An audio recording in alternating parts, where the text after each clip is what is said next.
주일마다 쓰는 나의 신앙일기 TV 데일리 큐티 나무향기입니다. 오늘은 룻기 4장 13절에서 22절을 묵상하겠습니다. 이에 보아스가 룻을 맞이하여 아내로 삼고 그에게 들어갔더니 여호와께서 그에게 임신하게 하심으로 그가 아들을 낳은지라. 여인들이 나오미에게 이르되 찬성할지로다. 여호와께서 오늘 내게 기업 물을 자가 없게 하지 아니하셨도다. 이 아이의 이름이 이스라엘 중에 유명하게 되기를 원하노라. 이는 내 생명의 회복자이며 내 노년의 부양자이라. 곧 너를 사랑하며 7 아들보다 귀한 내 며느리가 낳은 자로다 하니라.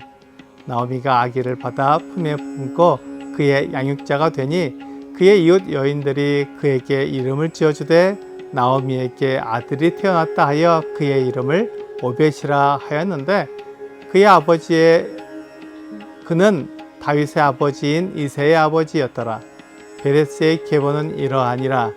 베레스는 헤스론을 낳고 헤스론은 람을 낳았고 람은 아비나답을 낳았고 암미나답은 나선을 낳았고 나선은 살몬을 낳았고 살몬은 보아스를 낳았고 보아스는 오벳을 낳았고 오벳은 이새를 낳았고 이새는 다윗을 낳았더라.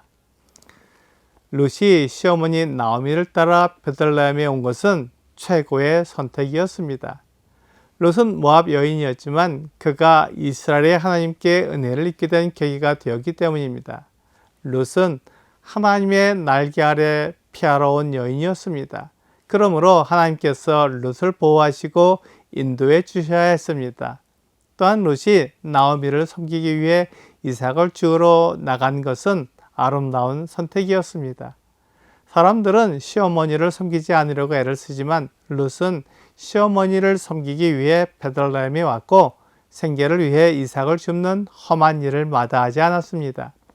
이것은 아름다운 선택입니다. 하나님께서 룻을 인도하셔서 보아스의 밭에 가게 하셨고 보아스에게 은혜를 입게 하셨습니다. 룻의 아름다운 선택에 대해 하나님께서 그를 선한 곳으로 인도해 주신 것입니다. 룻은 나오미의 말에 순종했습니다.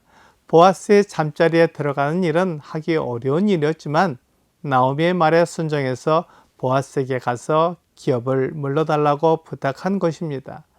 보아스가 나오미의 기업을 사게 되면 룻을 아내로 맞이해야 한다는 것을 알기에 나오미는 보아스에게 룻을 소개해 준 것입니다. 이제 룻과 나오미가 할 일은 끝났습니다. 보아스가 일할 차례입니다. 보아스는 나오미의 땅을 샀고 룻을 아내로 맞이했습니다. 보아스는 자기에게 손해가 될 수 있는 일이었지만 하나님의 뜻을 이루기 위해 자기를 희생했습니다. 이것이 보아스의 선택입니다.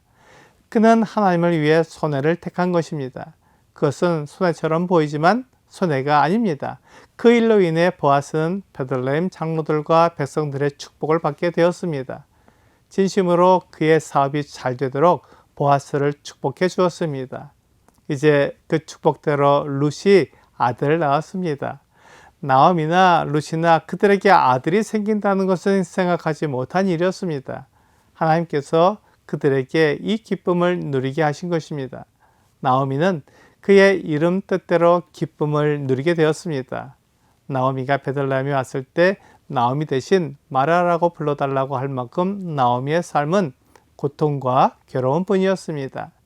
나오미와 룻에게 소망이 없고 미래가 보이지 않는 시기였습니다. 하지만 하나님은 그를 믿는 자에게 의지의 대상이 되어 주십니다. 베들레헴의 여인들은 룻이 낳은 아들을 위해 축복해 주었습니다. 그 아이의 이름이 이스라엘 중에 유명하게 되기를 원했습니다. 나오미는 룻이 낳은 아이를 품에 안고 그의 양육자가 되었습니다. 나오미가 기대하지 못했던 일이었기에 기쁨이 넘쳤을 것입니다. 나오미의 이웃 여인들이 그 아이의 이름을 지어주었습니다. 나오미에게 아들이 태어났다고 하여 그 이름을 오벳이라고 했습니다. 오벳은 섬기는 자라는 뜻을 가지고 있습니다. 그러므로 이 아이는 나오미를 섬기는 자라는 의미를 가지게 되었습니다. 나오미를 섬긴 룻을 통해 하나님께서 복을 주신 것처럼 나오미를 섬기는 오벳을 통해 하나님께서 사람들에게 복을 주실 것입니다. 보아스가 속한 베레스의 계보를 보면 하나님께서 얼마나 놀랍게 그들을 인도해 주셨는지 알 수 있습니다. 보아스는 룻에게서 오벳을 낳았고 그 오벳은 이새를 낳았고 이새는 다윗을 낳았습니다. 이스라엘 역사에서 가장 훌륭한 왕으로 불리는 다윗 왕의 할아버지가 오벳이었습니다. 룻은 자기가 이 놀라운 가문의 계보에 포함될 것을 전혀 기대하지 못했을 것입니다. 하지만 최고의 선택, 아름다운 선택을 한 룻은 그가 생각한 것보다 더 놀랍게 은혜를 받았습니다. 그가 다윗 왕의 계보에 들어갔고 다윗 왕의 계보는 예수 그리스도의 계보로 이어집니다. 마태복음 1장 16절은 야곱은 마리아의 남편 요셉을 낳았으니 마리아에게서 그리스도라 칭하는 예수가 나시니라 라고 말씀하고 있습니다. 예수님의 계보에는 다윗도 있고 다윗의 할아버지인 오벳도 있으며 보아스와 룻도 들어 있습니다. 룻은 이방 여인이었지만 하나님의 아들이 이 세상에 사람으로 오시는 놀라운 일을 이루는 데 포함되는 영광을 얻게 되었습니다. 순간의 선택이 영원한 미래에 영향을 미치게 됩니다. 룻의 선택이 그의 미래를 변화시켰고 보아스의 선택이 그의 삶을 변화시켰습니다. 그러므로 내가 무엇을 선택할 것인지 생각해 봐야 합니다. 나를 위한 일을 선택하면 그것은 이 세상에서 내 삶을 편하게 만들어 줄 수 있습니다. 하지만 나의 미래를 변화시키지는 못합니다.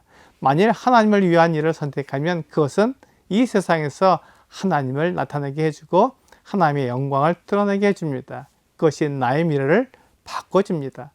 나의 미래는 하나님의 심판을 받아 불못에 던져져야 하지만 하나님을 믿음으로 구원을 받아 영원한 생명을 받게 된 것입니다.